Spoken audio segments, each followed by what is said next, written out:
A lot can happen in 10 years. And I can still vividly recall the goals that I wrote in my notebook when I started out my wedding photography studio. I was 22 years old at that time, and I remembered I had zero capital. I only have my mid-range camera and a few lenses that I was able to buy from my side gigs. And of course, I only had myself that was so determined to become a great photographer. And after more than 1,000 shoots, 1,000,000 miles, yes, I've traveled a lot because of photography. And after 10 years, I have checked every goal that I wrote in that notebook. I honestly didn't exactly know how I was able to achieve them. I didn't even have a roadmap nor a business degree, but I was just so passionate. The pandemic has really changed us. It made us reflect on the things that we really want to do. And to all the creatives and aspiring photographers out there who are planning to start a career in photography or start a business, I want to share with you 5 things that I didn't know when I started my own wedding photography studio. And hopefully this will serve as a leverage for you guys once you begin your journey.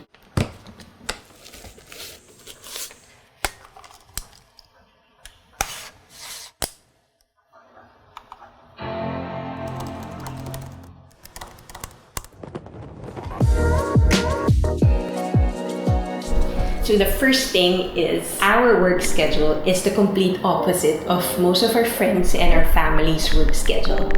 Yes, as an event photographer, most of my shoots happen on weekends, holidays, even my anniversary and birthdays.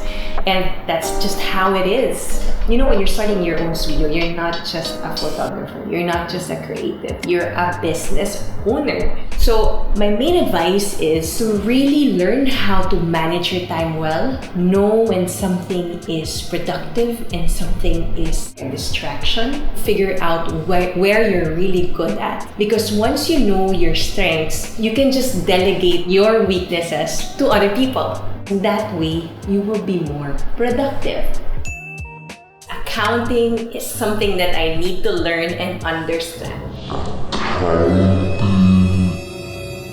I know you would tell me, hey Jack, the reason why I became a creative is because I don't want to do math. Well guys, that was me when I started out. Until my business savvy friend told me, Jack, if you want to stay long in this business, I need you to learn how to understand the basics of accounting. Well, accounting is basically recording all the money that's coming in and recording all your expenses. For every shoot that you do you save money for upgrades?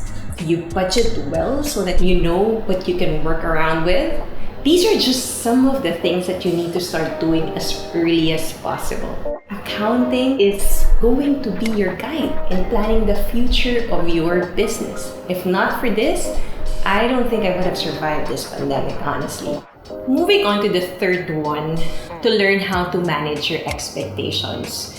You know, when you're starting out, we're just so eager and our egos get in the way, especially when we want to achieve the best work that we can ever have. And along the way, we experience a lot of uncontrollable events, like the weather didn't cooperate, the client didn't really fit the shot that you wanted them to do. And when I was starting out, that frustrated me and it really dampened my spirit. But as I went along, I realized that though I have a vision for my photos, my ultimate goal is really to make sure that my client is happy. Because at the end of the day, the work that we do is a collaboration among a group of people. It's a collaboration with your client, with a designer, the stylist, the makeup artist. And it's very crucial to know the people we like working with, as it will help us to better achieve an output that we really want. So just be patient with yourself and try to manage your expectations so that your frustrations will not get in the way. You know those people who have, natural talent when they pick up the camera and learn the basic settings and start taking great photos, while others take a while to get the right shot?